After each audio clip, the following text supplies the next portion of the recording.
Okay, welcome everybody. We have 11 practices are down.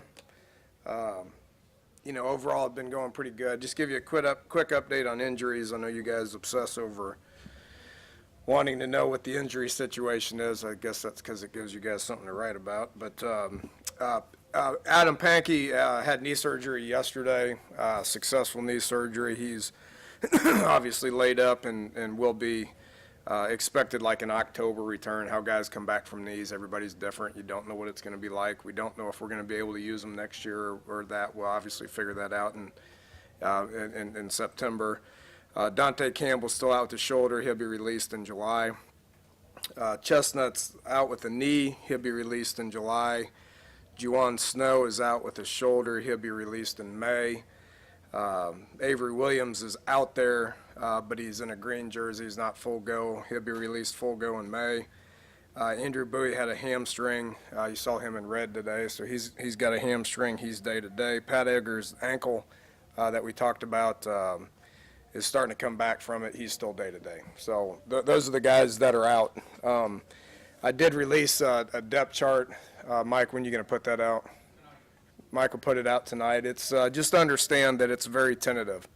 That could change on a day-to-day basis. We really have not even, talked to guys about being starters, okay? But, whoever we lined up, first-team offense, first-team defense, that's what you'll see on the sheet, which, again, could change Saturday morning. It could change next Tuesday. It can change for the spring game. But that's kind of where we stand with that.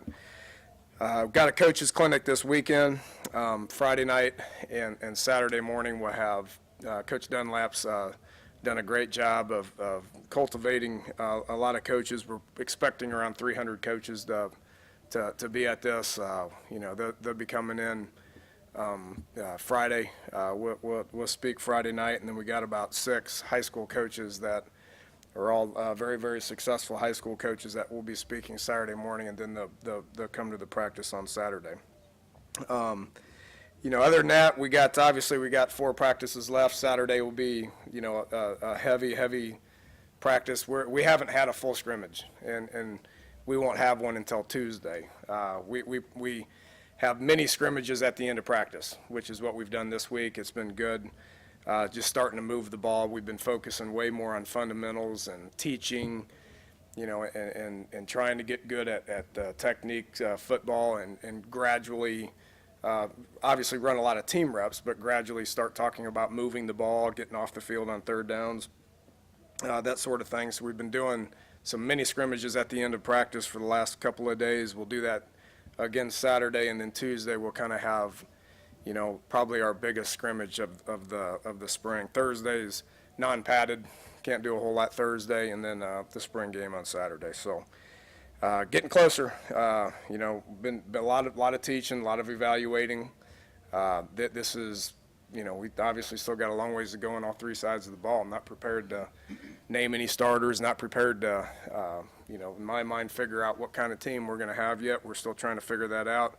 But I do like the effort that these guys are playing with, the attention that these guys are playing with. They come in, they're eager to learn. Nobody thinks we're any good. So I encourage our guys not to read anything that they, get online and, message boards and publications and, even some of y'all's work. I encourage them not to really worry about that too much, because who knows what our team's going to be like. The only people that can dictate that as coaches and players, and we come in every day and we're ready to work and we get better every day. That's got to continue all the way up until the first game. So it's kind of where we're at. Take some questions. Dana, why did you release a depth chart? Did somebody twist your arm and force you to? Pretty much. It's that little guy in the back been pestering me and poking me and all that kind of stuff. So I figured I'd make it a little bit easier for our media relations department, which we have a tremendous relationship with media relations and want to keep them on our side. So they needed something for the spring game. So, that'd at least be a tentative depth chart. If nothing else, you can see who's playing what position.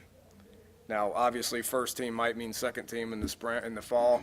we add another 20 guys that we expect to come in to compete for, playing time. So, even if that's the way it is right now, if we're playing tomorrow, then it's going to change come September 1st, come August 1st, all the rest. So you can at least see what these guys, where they're playing, and that'll even change between now and August. Guys are going to get bigger. You take a guy like Sean Walters, who came here as a safety, and then he moved to outside backer, and now he's playing inside backer. So guys get bigger, they mature, and who knows what their ceiling is as far as what their height and weight and speed and all that stuff's going to be as they get older.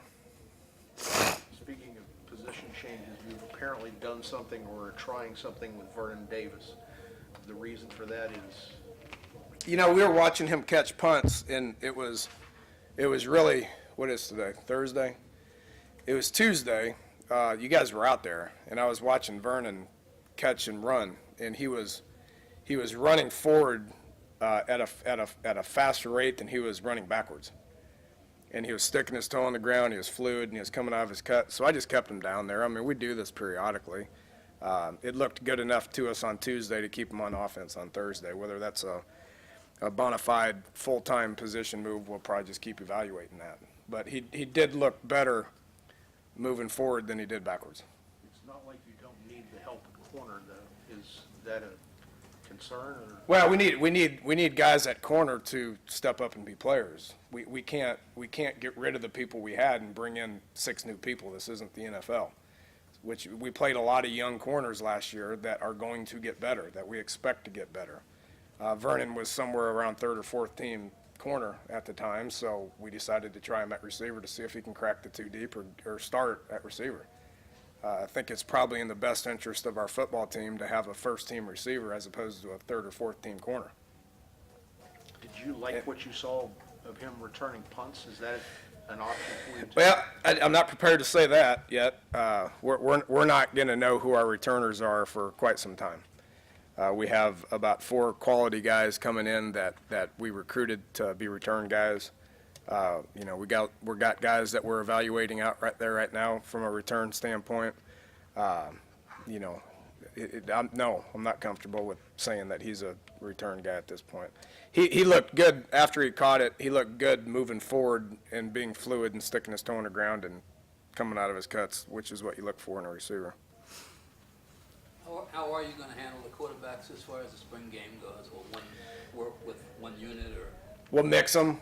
What we've been doing in the previous 11 practices is Paul will go with the quote-unquote first team, which, not only do they switch, but receivers rotate, O-linemen kind of go back and forth.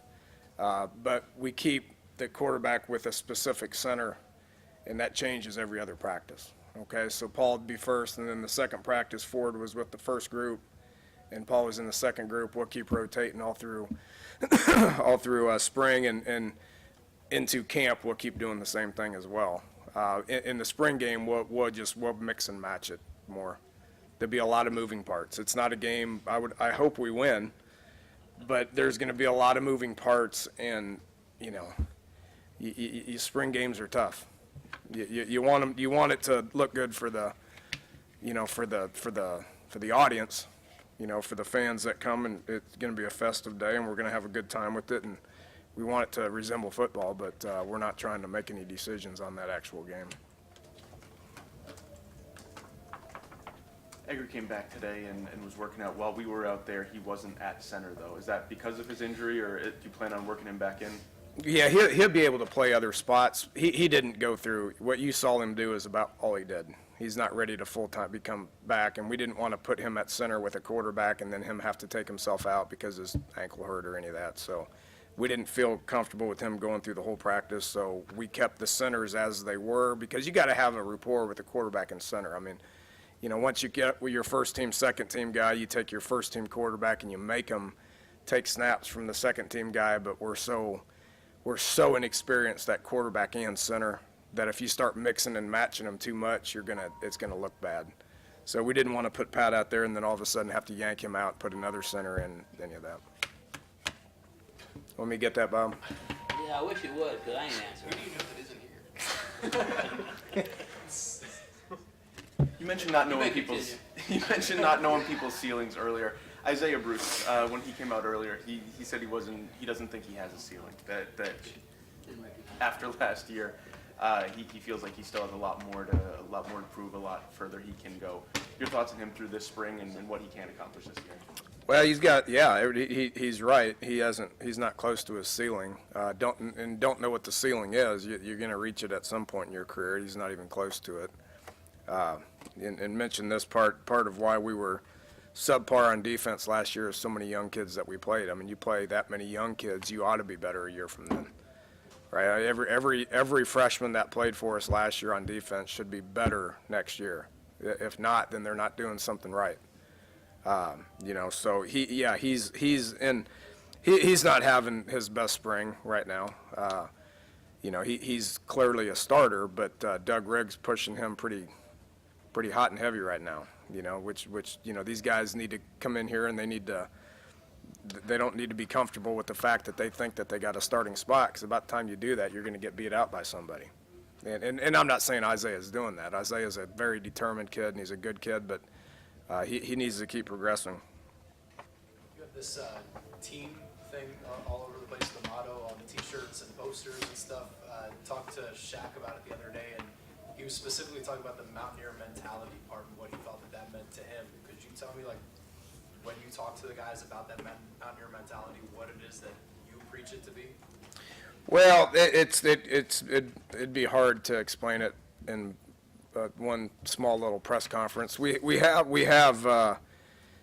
talked about that a lot, and we've taken different aspects of what this program's about and who we are, and embracing different traditions and understanding what the past is and understanding why it's important to this great state, that sort of thing, and we educate them. That's how are all our young kids going to understand what it's all about unless we don't educate them on it. And we've taken a good portion of the beginning part of this spring semester, and we're going to do it again tomorrow morning. At 6 a.m. we're going to get up here and we're going to have a small little workout, and we're going to come down here and we're going to teach them. We're going to teach them about something, about what the program's all about, and that's something that I had to learn that. I had to learn what it was all about. I couldn't step into this role and learn everything overnight. So we're teaching all the new coaches. We're teaching all the new players. We're reinforcing why specific things are important, and we're going to embrace a whole bunch of it.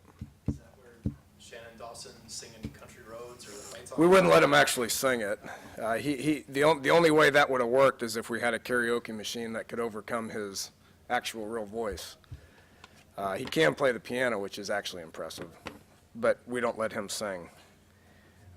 He does have a couple of places he likes to go for karaoke and sing, and depending on what time of the night it is, he gets a standing ovation at times. He did last Friday morning. We taught him about the history of country roads, and half of them knew who John Denver was and half of them didn't. It's just you get guys from so many different states. I mean, we obviously have a lot of guys from a whole bunch of different states that don't understand some of the traditions, and it's our job to teach them that. So we taught them all about country roads, and attempted to teach them what the lyrics were, and then after practice on Saturday, after I broke it, we played it and sat there and enjoyed it. It's a good feeling. It's one of the best traditions in college football.